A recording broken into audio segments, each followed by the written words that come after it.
Trigger warning, I'll be talking about the 2025 Miami Grand Prix weekend. If you're a Ferrari fan, viewer discretion is advised. Guys, I just can't do this anymore. I am reaching my breaking point when it comes to Ferrari. I don't know how many more "this year is our year" has to be said until I break. I don't know how much more delusion I can muster up until I break. And to be frank, I don't know how many more excuses I can possibly come up with to try and justify this behavior from Ferrari. Because make no mistake, what happened in Miami, this wasn't something that has happened through recent failures. No, this was something that was inevitable for the team, because Ferrari's philosophy is take one step forward and either don't move for 3 years or take a step back so you could take another step forward soon, while all the other teams constantly take consistent steps forward every single year. Ferrari suffer from a little disease called "I love to repeat history all the time" itis. Yes, I just came up with that right now. And again, to be frank, I've had enough. I don't know how many more times I could watch the team I love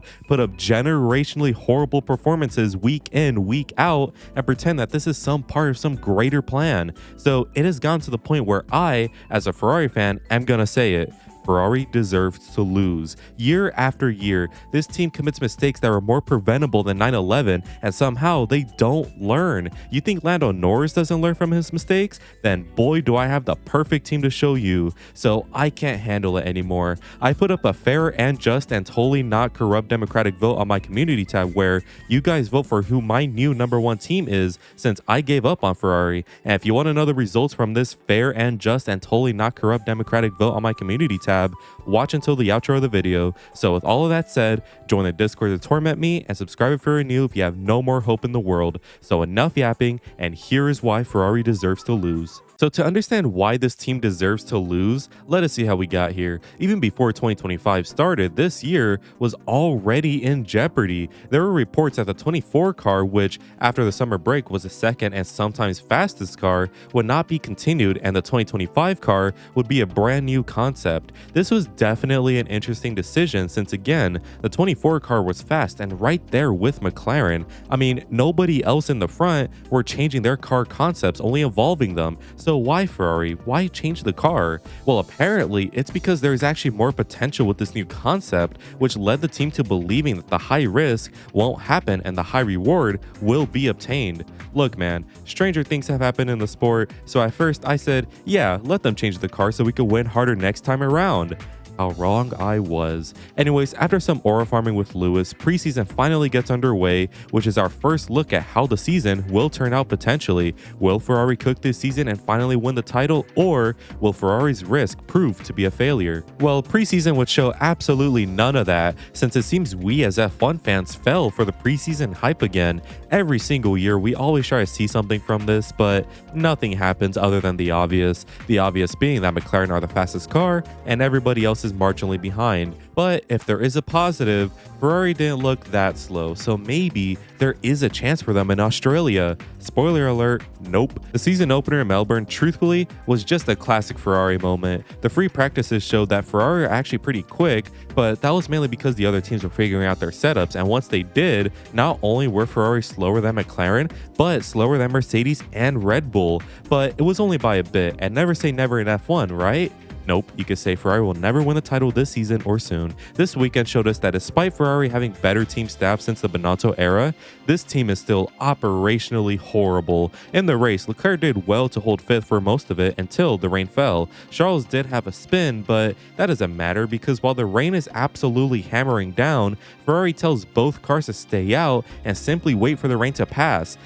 Buddy, you do realize rain doesn't evaporate immediately. Like, even if it disappeared in the next lap, that was a lot of rain. There's gonna be lots of standing water. Why do you keep both drivers out on dry tires, you imbeciles? Plus, there was classic words of wisdom exchanged on the radio. So yeah, horrible weekend to start the season. Maybe China can be better. No. Now, there weren't any operational mistakes from Ferrari this weekend, and in fact, there was a win in the sprint for them. However, we were just too slow. McLaren ran away with the win while we fought for absolutely nothing. Plus, there was contact on lap 1 between both cars, but it somehow made Charles go fast faster, so I don't think it was all that bad. And for Japan and Bahrain, it would be the same, just a team being slow and nothing, while the guys we should be fighting for are running away with good results. The only redeeming factor so far in the season has been Charles, who has been quietly getting P4s, but like, they should be wins, man. And in Jeddah, when we finally get our first podium in the season with Charles, a huge revelation starts getting revealed. Throughout the season so far, Fred Vasseur has been subtly saying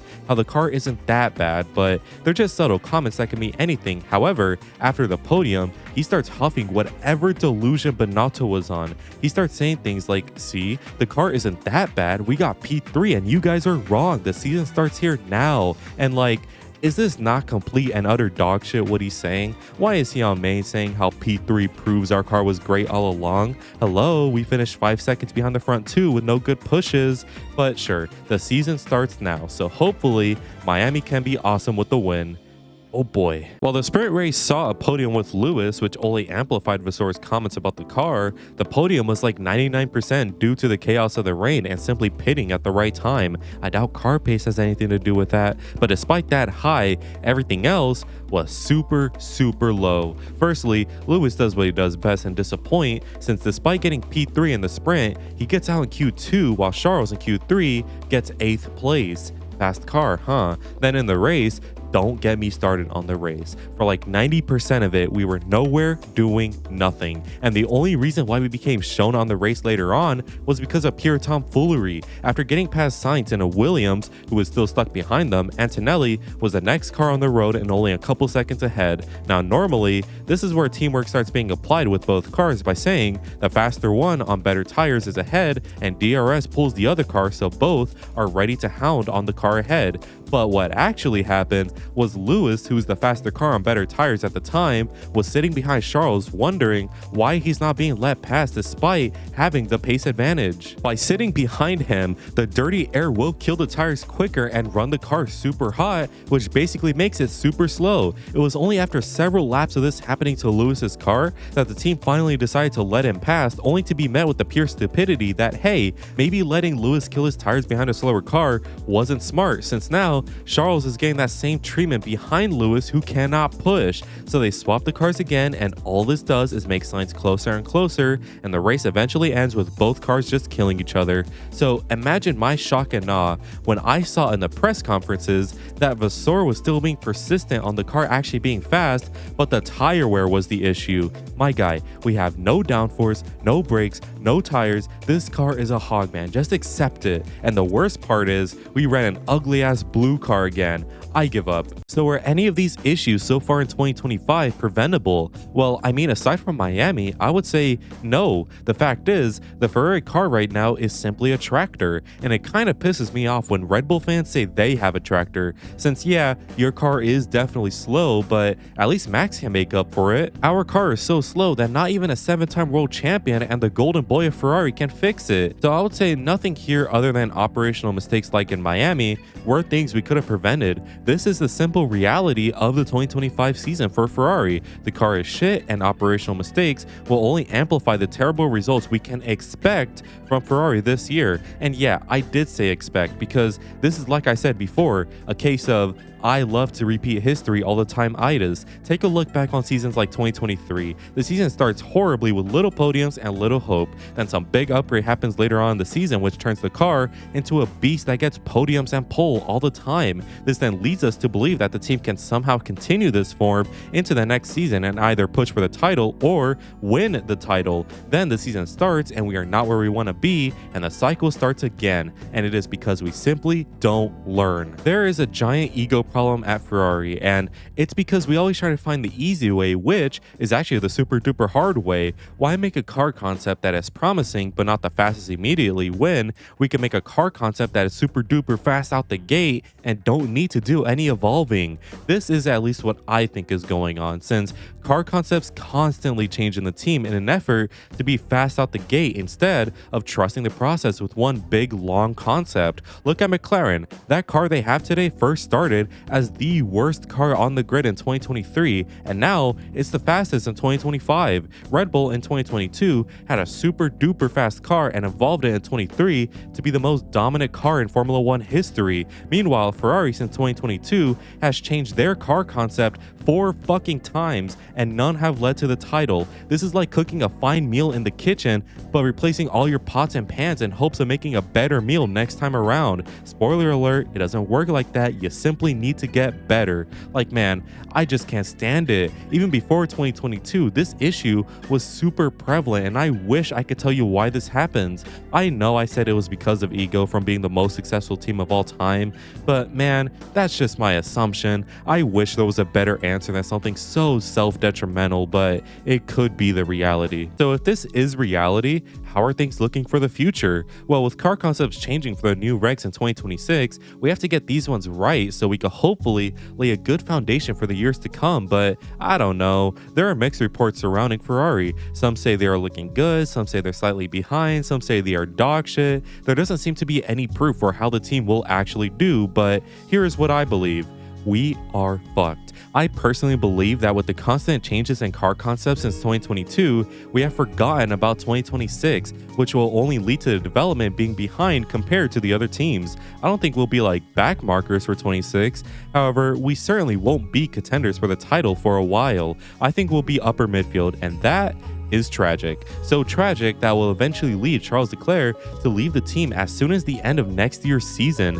I hope Charles does leave, since it's clear that the dream he once had with Ferrari will never come true, and he needs to leave soon since the years are passing by for him to be a champion. His greatest enemy in the sport wasn't himself, it was the team. And by leaving for a better team, I think Charles can finally win the title and cement his legacy, while Ferrari stays drowning in an indescribable amount of emptiness and false promises. It's unfortunate it has to be this way, but if the team really does suffer for the 26 regs like some reports say, then Charles needs to leave soon if he ever wants to accomplish something meaningful in the sport. But maybe things don't have to be this way. Maybe they could be fixed in the new era, which can lead to Ferrari returning in the sport again sometime soon. For that to happen, there needs to be some big changes. Firstly, whoever is the reason why concepts always change and nothing ever sticks in the team needs to go. If the team just develops a car concept that works and can be very, very fast, then roll with it and try to make it as fast as possible so we can dominate. And if it fails, then try again. Sure, it will take time, but at least we aren't depleting resources and changing the car every single year, which only confuses the drivers. At least we are trying instead of giving up. Secondly, we need a true team leader, not someone who can admit he's wrong or somebody who can admit his fantasies not coming true. No, we need someone who can recognize the issues in the team and can try and solve them. I still believe Vasseur can be this leader we want, but he is slipping right now, and I can only hope that he does come to his senses soon. And if he doesn't, put me in, coach. And finally, we need to learn from mistakes.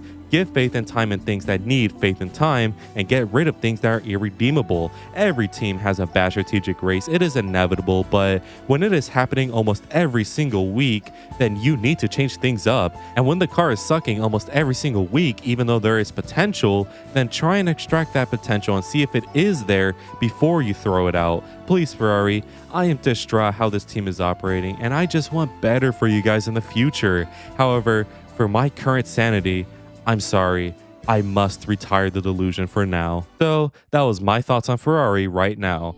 I must abandon Ferrari for now, and after seeing the fair and just and totally not corrupt democratic vote I ran for you guys to choose my next number 1, I'm happy to say that with the resounding majority, you guys voted Williams to be my next team to support. So with better excitement, here it is, the new channel avatar. Due to your votes for Williams, I'm happy to announce that I am now a full-time Haas F1 fan, baby. Come on, it was inevitable. True crackers know Haas were always my number 2. So screw you, I'm going home. Anyways, I want to give a quick shout out to all members of the flock for their continued support, and make sure to join if you want cool benefits, as well as just helping me out. Anyways, if you enjoyed today's video, make sure to leave a like and subscribe since it really helps me out, and make sure to let me know in the comments what you think of Ferrari. And as always, have an amazing day. Good weather for the duck.